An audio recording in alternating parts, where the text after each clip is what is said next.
साथियों, जय भीम, जय भारत, जय मंडल, जय जोहार, जय संविधान, जय जवान, जय किसान। भारतीय संविधान जिंदाबाद। आज का जो लाइव है वो बहुत जिम्मेदारी से और सब चीजों को ध्यान में रख के तब ये लाइव जो है कुछ दिशा निर्देश और संदेश के लिए आपके बीच में मैं हूं।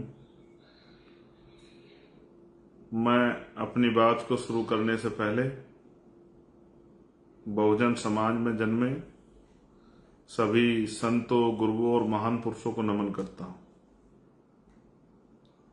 मैं नमन करता हूं महामानव तथागत बुद्ध से लेके संत श्रोमणी सतगुरु रविदास जी महाराज को, भगवान वाल्मीकि महाराज को, गुरु नानक देव को, संत कबीर दास जी को, गुरु घासीदास जी को, नारायणा गुरु को, संत गाडगे जी महाराज को मैं नमन करता हूं। साथ साथ वो महापुरुष जिन्होंने अपना पूरा जीवन बहुजन समाज के उत्थान में लगाया,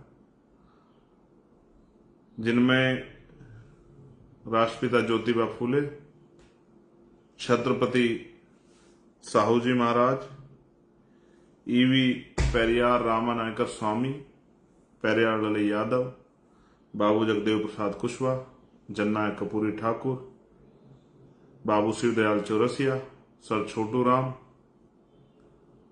महामना राम सुवर्मा, चौधरी महाराज सिंह भारती, संतराम बीए प्रजापति, मान्यवर दीना भाना वाल्मीकि एवं मेरे गुरु मान्यवर काशी राम साहब को भी नमन करता हूं। आज चारों तरफ हलचल है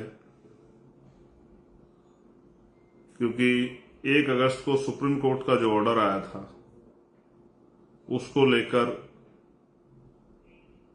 एक बहुत बड़ी हलचल है। मैंने बहुत दिन पहले जब मैं जेल में था तो मैंने ये एहसास किया मैं निर्दोष था, फिर भी मेरे खिलाफ बेल मिलने के बाद एनएसए की कार्रवाई की गई।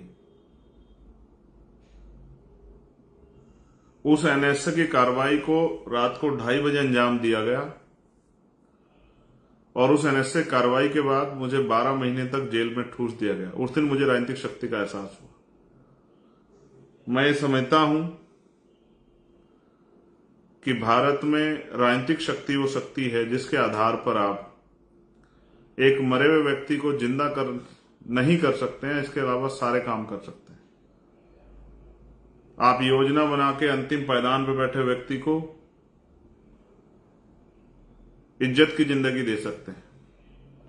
आप तमाम तरह के भ्रष्टाचार को, तमाम तरह की गलत पॉलिसियों को, तमाम तरह के जुल्म जाति को रोक सकते हैं। फिर मैं राजनीतिक काम में ज्यादा लग गया। मुझे लगा कि राजनीतिक शक्ति बनाकर ही हम अपने वंचित समाज को उनकी इस दुर्दशा से, परेशानी की जिंदगी से बाहर निकाल सकते हैं। जब हम इस काम को कर रहे हैं तो जो हजारों साल से हमारे विरोधी रहे हैं वो लोग भी कुछ ना कुछ काम तो कर ही रहे होंगे। मैंने कई बार पहले भी अपनी बात में कहा कि नीयत का बहुत बड़ा खेल है।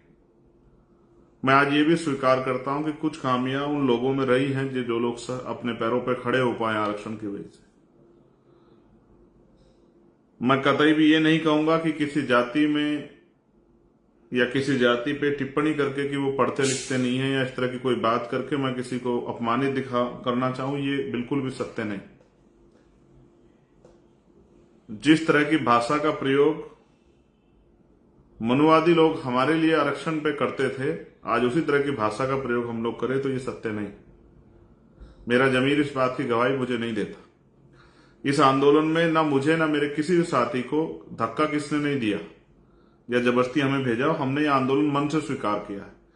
हमारे लिए कोई रोजगार करने का या पेट भरने का या कोठी बंगले बनाने का आंदोलन नहीं है। हमारे लिए ये आंदोलन समाज को उसके पैरों पर खड़ा करने का है।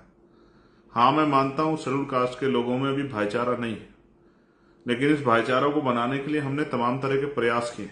हमने उस तरह की लीडरशिप अपने यहां डेवलप की है कि वंचित जातियों को नेतृत्व करने का मौका मिले। हमारे यहां वंचित वर्ग के लोग बड़े बड़े पदों पर हैं, लेकिन क्योंकि हमारी नई पार्टी है इसलिए आपको वो दिखाई नहीं देते, इसलिए आपको उनका कद नहीं दिखाई देता। लेकिन पार्टी में उनका कद है, संगठन में उनका कद है, ये सबको दिखाई देता है। उनकी बात का जो है उनकी वैल्यू भी है, उनका सम्मान भी है, ये भी सबके सामने। तो मैं अब बुनियादी बात पे बात करता हूं। कल समाज ने एक बंद बुलाया है। मैंने बीच में इस बात को स्पष्ट किया था कि बंद को, उसके पीछे के उद्देश्यों को, हालातों को नजर रख के हम लोग फैसले लेंगे।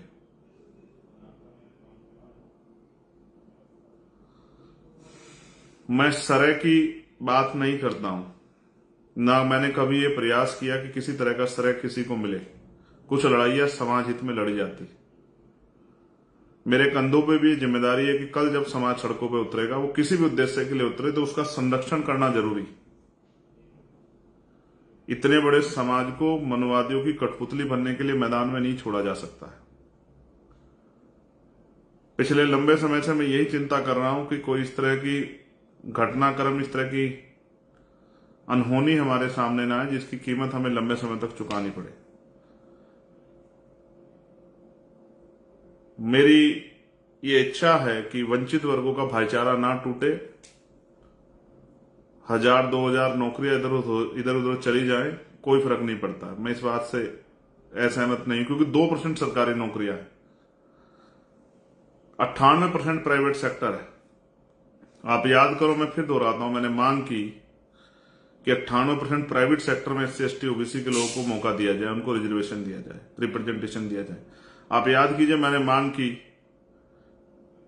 कि लेटरल एंट्री जो है, जिसपे आज हम लोग जीते भी हैं, कि लेटरल एंट्री पे जो है के जरिए जो हमारा हिस्सा खाया जा रहा है, इसको बंद किया जाए। आप जिन जगह पर रिजर्वेशन नहीं है, रिप्रेजेंट, मैंने उनके लिए मांग की। आप जानते हैं, मैंने 1.5 साल पहले मांग की कि उन वंचित जातियों को जिनको अवसर नहीं मिल रहा, जब 10% आर्थिक आधार पर आरक्षण आप स्वर्ण जातियों को दे सकते हो, तो मेरे उस समाज को भी आपको मुख्य धारा में लाने के लिए, क्योंकि पिछले 10 साल से ज्यादा का समय हो गया है, 13 साल हो गए, अपनी जाति का जनगणना नहीं कराई, लगातार हमारी संख्या बढ़ रही है, तो संख्या के आधार पर हमारी हिस्सेदारी तय होनी चाहिए।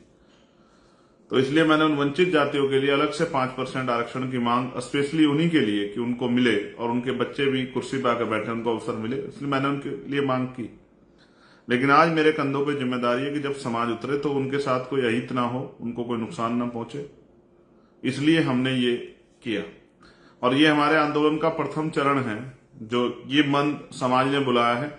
लेकिन 11 तारीख की जो है रैली, 11 तारीख का जो ऐतिहासिक आंदोलन हम लोग दिल्ली में करेंगे, वो हम समाज के सहयोग से अपने नेतृत्व में करेंगे, भीम आर्मी आजाद समाज पार्टी के नेतृत्व में करेंगे। और वो आंदोलन वो पूरा जो संघर्ष है वो इसीलिए होगा कि अब हम सरकार को बताएंगे किस तरह से हमारे अधिकार को छीन के रखने वालों को हम लोग डंके की चोट पर सबक सिखाते हैं। अब अगर सरकार किसी स्वार्थ में करना ही चाहती है, तो अब सरकार को फिर हमसे निपटने के लिए, संवैधानिक तरीके से हमसे निपटने के लिए, हमारे संवैधानिक आंदोलन निपटने के लिए तैयार भी रहना पड़ेगा। इसलिए मैं इस लाइव के माध्यम से अपने साथियों को यह भी बता देना चाहता हूं कि कल आंदोलन का प्रथम चरण है जो समाज ने बुलाया है। इसके बाद दूसरा चरण 11 सितंबर को दिल्ली में है। फिर आगे क्या करना है वो भी लगातार मैं आपको बताता रहूंगा। मैं तो चाहता था कि इस पर एक ओपन डिबेट हो। वो जातियां जिनको नहीं मिला है और जिनको मिला है, वो सब लोग आपस में बैठ के, हमें तीसरे व्यक्ति की जरूरत नहीं थी कि कोई हमारे बीच में तीसरा व्यक्ति आके फैसला करे। हम वंचित वर्ग के लोग आपस में बैठ के फैसला करके